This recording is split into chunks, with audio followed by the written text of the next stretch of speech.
मेरे प्यारे देशवासियों, नमस्कार। कोरोना के खिलाफ लड़ाई में जनता कर्फ्यू से लेकर आज तक हम सभी भारतवासियों ने बहुत लंबा सफर तय किया है। समय के साथ आर्थिक गतिविधियों में भी धीरे धीरे तेजी नजर आ रही है। हम में से अधिकांश लोग अपनी जिम्मेदारियों को निभाने के लिए, फिर से जीवन को गति देने के लिए रोज घरों से बाहर निकल रहे हैं। त्योहारों के इस मौसम में बाजारों में भी रौनक धीरे धीरे लौट रही है, लेकिन हमें ये भूलना नहीं है कि लॉकडाउन भले चला गया हो, वायरस नहीं गया है। बीते 7-8 महीनों में प्रत्येक भारतीय के प्रयास से भारत आज जिस संभली हुई स्थिति में है, हमें उसे बिगड़ने नहीं देना है और अधिक सुधार करना है।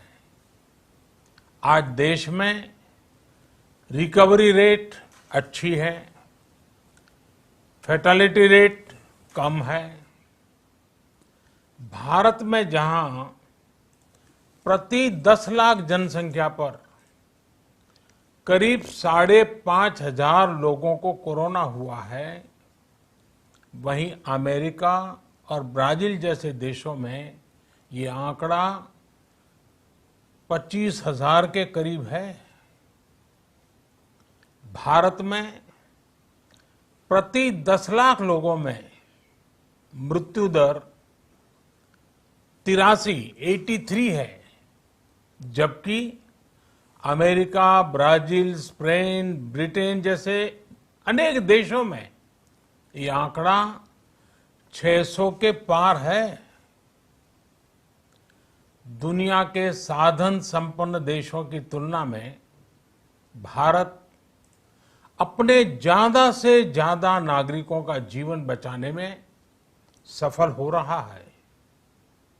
आज हमारे देश में कोरोना मरीजों के लिए 90 लाख से ज्यादा बेड्स की सुविधा उपलब्ध है। 12,000 क्वारंटाइन सेंटर्स है। कोरोना टेस्टिंग की करीब 2,000 लैब्स काम कर रही है। देश में टेस्ट की संख्या जल्द ही 10 करोड़ के आंकड़े को पार कर जाएगी। कोविड महामारी के खिलाफ लड़ाई में टेस्ट की बढ़ती संख्या हमारी एक बड़ी ताकत रही है। सेवा परमो धर्म के मंत्र पर चलते हुए हमारे डॉक्टर, हमारे नर्सिस, हमारे हेल्थ वर्कर्स, हमारे सुरक्षाकर्मी और भी सेवा के भाव से काम करने वाले लोग इतनी बड़ी आबादी की निस्वार्थ सेवा कर रहे हैं। इन सभी प्रयासों के बीच ये समय लापरवाह होने का नहीं है। ये समय ये मान लेने का नहीं है कि कोरोना चला गया या फिर अब कोरोना से कोई खतरा नहीं है। हाल के दिनों में हम सब ने बहुत सी तस्वीरें, वीडियो देखे हैं जिनमें साफ दिखता है कि कई लोगों ने अब सावधानी बरतना या तो बंद कर दिया है या बहुत ढिलाई ले आए हैं। ये बिल्कुल ठीक नहीं है। अगर आप लापरवाही बरत रहे हैं, बिना मास्क के बाहर निकल रहे हैं, तो आप अपने आप को, अपने परिवार को, अपने परिवार के बच्चों को, बुजुर्गों को उतने ही बड़े संकट में डाल रहे हैं। आप ध्यान रखिए, आज अमेरिका हो या फिर यूरोप के दूसरे देश, इन देशों में कोरोना के मामले कम हो रहे थे, लेकिन अचानक से फिर से बढ़ने लगे हैं और चिंताजनक वृद्धि हो रही है।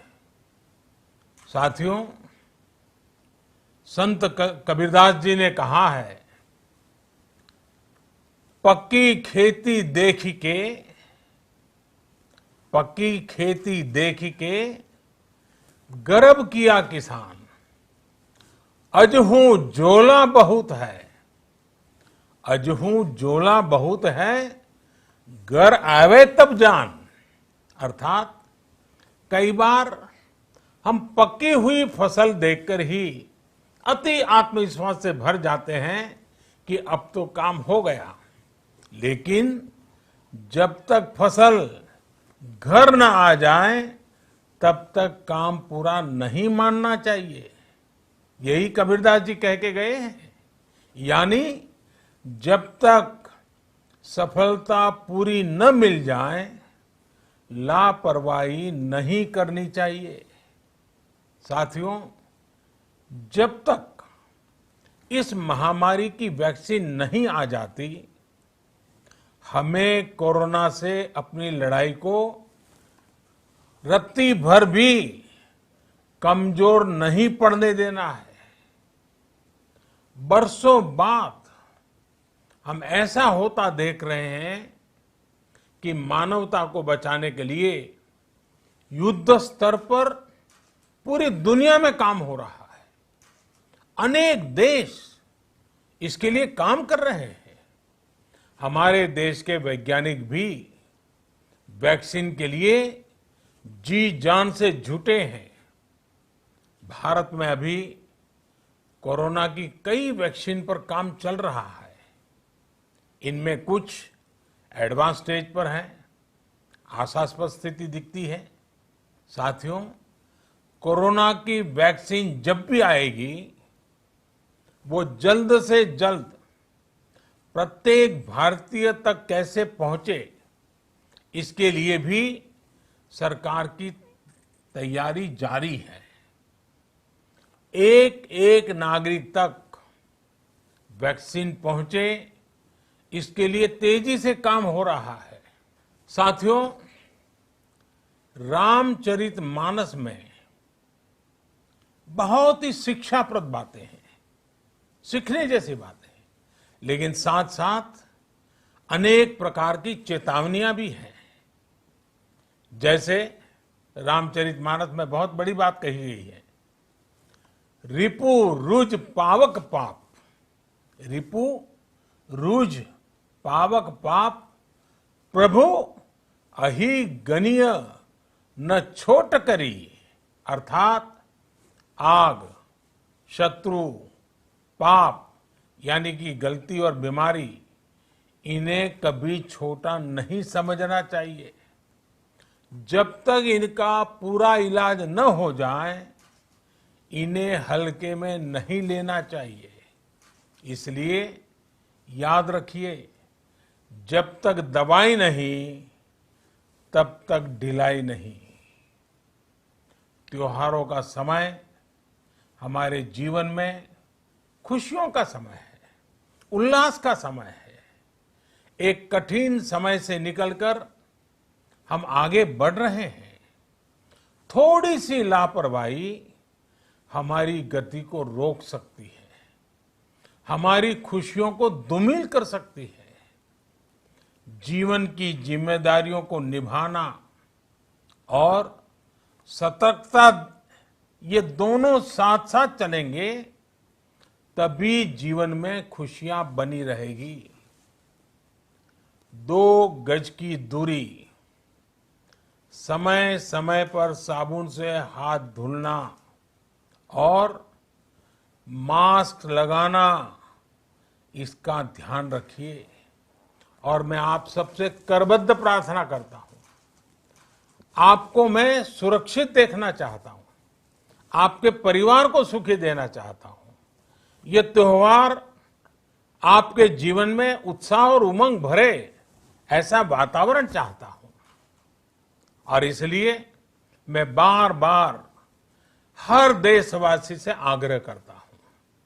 मैं आज अपने मीडिया के साथियों से भी, सोशल मीडिया में जो सक्रिय हैं उन लोगों से भी बड़े आग्रह से कहना चाहता हूं कि आप जागरूकता लाने के लिए, इन नियमों का पालन करने के लिए जितना जन जागरण अभियान करेंगे, ये आपकी तरफ से देश की बहुत बड़ी सेवा होगी। आप जरूर हमें साथ दीजिए, देश के कोटि कोटि जनों को साथ दीजिए। मेरे प्यारे देशवासियों, स्वस्थ रहिए, तेज गति से आगे बढ़िए और हम सब मिलकर के देश को भी आगे बढ़ाएं। इन्हीं शुभकामनाओं के साथ नवरात्र, दशहरा, ईद, दीपावली, छठ पूजा, गुरु नानक जयंती समेत सभी त्योहारों की सभी देशवासियों को एक बार फिर से बहुत बहुत बधाई देता हूं। धन्यवाद।